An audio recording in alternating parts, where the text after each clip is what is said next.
इस हफ्ते का मिड पॉइंट है, 2 वीकली एक्सपायरीज के बीच का इंपॉर्टेंट सैंडविच सेशन है और आम तौर पे ये सैंडविच सेशन ट्रेंडिंग डे के तौर पे 2 इंपॉर्टेंट चीजें थी, एक डोमेस्टिक एक ग्लोबली। वो ट्रम्प साहब की सीज फायर वाली डेडलाइन आज सुबह 5:30 बजे खत्म होनी थी।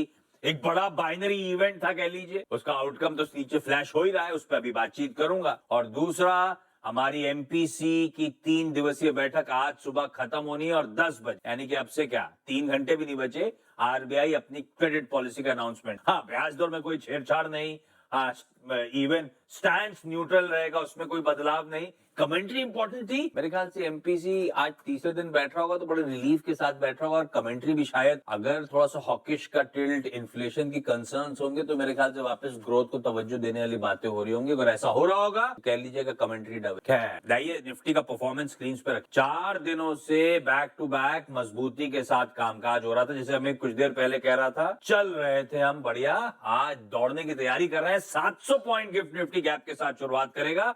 वो बाइनरी इवेंट जो था, ट्रम्प साहब की सीज फायर की डेडलाइन, दोनों तरफ का पलड़ा था और फाइनली सीज फायर 2 हफ्ते के लिए आता हुआ। क्या हुआ डेवलपमेंट? आज मैंने कल देर रात से कहानी शुरू हुई, नहीं, कल शाम से हुई थी, जब उन्होंने बड़ा गाज गिराने वाला मैसेज करा था। उसके बाद तो लोग पता नहीं कहां पहुंच गए थे कि ये भी हो सकता है, वो भी हो सकता है। उसके बाद से सिलसिलेवार तरीके से हुआ। ये सीज फायर है क्या है? सीज फायर के मायने क्या है? क्या पूरी तरह से वॉर थम गया है? क्या पूरी तरह से और खुल गया है? जहाजों की आवाजाही होगी, सब कुछ और मास से समझ। भाई साहब गुड मॉर्निंग, क्या हुआ? गुड मॉर्निंग आशीष। बड़ी खबर तो आपने बताई दी है क्या है। और डोनाल्ड ट्रंप ने जो अपने ट्रूथ सोशल के पोस्ट पे लिखा, उसमें 2 चीजें गौर करने वाली है। पहली बात ये कि उन्होंने कहा कि 2 तरफा सीज फायर होगा, बशर्ते कि ईरान जो है स्ट्रेट ऑफ हॉर्मुज को त्वरित प्रभाव से खोले और जो है जहाज़ों की आवागमन जो है तुरंत शुरू हो जाए दोबारा। और उसी के जवाब में ईरान के विदेश मंत्री जो है अब्बास अरगची, उन्होंने भी यह जवाब दिया है कि अगर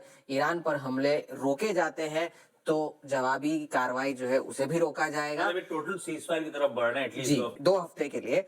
और साथ ही साथ 2 हफ्तों तक, जब तक ये युद्ध विराम है, तब तक स्ट्रेट ऑफ हॉर्मुज से ईरान की जो आर्म फोर्सेस है उनके कोऑर्डिनेशन के साथ साथ सारे जहाज जो है स्ट्रेट ऑफ हॉर्मुज से गुजर सकते हैं। कोऑर्डिनेशन के साथ, हाँ, ये टोल नाका बन गया है। उन्होंने शर्त रखी है कि it will be possible via coordination with Iran armed forces and with due consideration of technical limitation। Check and balance रहेंगे, चेक एंड बैलेंस वो तो रहेंगे ही, क्योंकि पहले तो एक बात ये है कि ऐसा नहीं हो सकता कि जितने जहाज अटके हुए वो एक साथ ही सारे वहां से निकल जाए।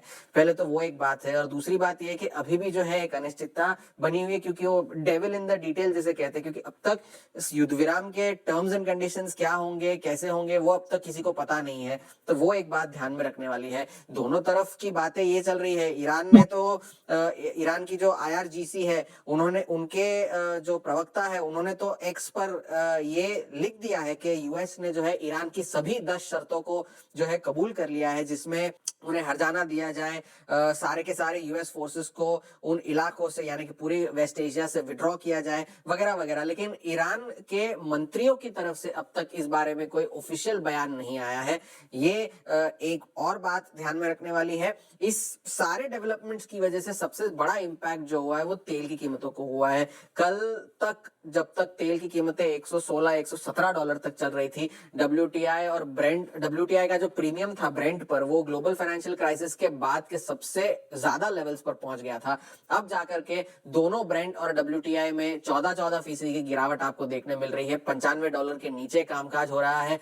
सारे रिस्क एसेट्स में तेजी है, डाउ फ्यूचर्स में तेजी है, एशिया के बाजारों में तेजी है, डॉलर में गिरावट देखने मिली है और साथ ही साथ सोने और चांदी की कीमतों में आज तेजी देखने मिल रही है। तो अब जाकर के बाजार, शायद इस बात का अंदेशा बाजार को पहले भी था, क्योंकि जैसे अनुज भी कह रहे थे कि कल जब ट्रंप ने जो पहला अपना पोस्ट लिखा था कि सारा सिविलाइजेशन, तब तो लोग पता नहीं क्या क्या लगाने लगे थे और बाजार उस वक्त गिरे नहीं। कल यूएस के बाजार रेगुलर सेशन में भी निचले स्तरों से रिकवर होकर ही बंद हुए थे। S&P 500 नैस्डैक तो हरे निशान में बंद हुए। डाउ थोड़ा सा नीचे बंद हुआ, एक वक्त पर 400 अंक ही नीचे था, ऐसा नहीं कि 1000 अंक गिर गया था। और आज सुबह भी डोनाल्ड ट्रंप की घोषणा से पहले ही फ्यूचर्स जो है वो लगभग 350 400 अंक ऊपर ही थे, और फिर जाकर के 10-15 मिनट के बाद जब फ्यूचर्स ने कामकाज करना शुरू किया, फिर जाकर के डोनाल्ड ट्रंप ने तो अपना वहां पे ऐसी जांच वाच नहीं करता क्या? वहां पर तो इनसाइडर ट्रेडिंग लीगल है, तो अच्छा। तो वहां पर तो ये बात तो फिर फ्यूचर्स के शुरू होने के बाद जाकर के जो है घोषणा डोनाल्ड ट्रंप ने की। तो अब devil is in the detail. अब क्या डिटेल्स निकल कर आता है इस्लामाबाद में, अगर बातचीत होगी भी या नहीं, ये भी बात है। व्हाइट हाउस से अभी एक बयान ये आया है कि इन पर्सन कॉन्वर्सेशंस की बात और अगर मंजूरी जो है वो सिर्फ डोनाल्ड ट्रंप देंगे। देयर आर डिस्कशंस, मतलब वो क्योंकि पाकिस्तान के पीएम का ट्वीट कहता है कि 10 को इनवाइट करा है, जी। दोनों को इस्लामाबाद में। न्योता दिया है, न्योता मंजूर नहीं हुआ है, क्योंकि व्हाइट हाउस ने भी ये कहा है कि discussions about in person talks but nothing is final until announced by the president और व्हाइट वो हाउस। पाकिस्तान के पीएम का पहले ड्राफ्ट ट्वीट आता है, फिर ट्वीट आता है, खूब आजकल का बाजार गर्म था। और ड्राफ्ट के ऊपर लिखा भी हुआ था, ड्राफ्ट फॉर पाकिस्तान पीएम। जी। उनकी खुद की टीम बनाती तो ऐसा तो नहीं लिखती। ये टाको वाला आपको एक फैक्ट बताऊं, हाँ। पहला टाको जो हुआ था 90 दिन आपको का मतलब pause, Trump always chickens out. जो पहला टाको हुआ था 90 दिन का जो पॉज था रेसिप्रोकल टैरिफ पे, वो आज ही के दिन 7 अप्रैल को, 8 अप्रैल को 2025। हम बैक टू बिजनेस कह लीजिए, 2 हफ्ते बाद देखेंगे मामला क्या होता है। बिल्कुल ठीक। इस बीच देखते हैं, 2 हफ्ते का सीज फायर है, उस बीच हो सकता है एक्टिव नेगोशिएशंस हो रही हो, देखते हैं कैसे चीजें प्रोग्रेस करेंगी। आज एंजॉय करिए, लाइए एशियन मार्केट स्क्रीन पे, सब मजबूती के साथ कामकाज करते हुए, और सारे बाजार खुल गए।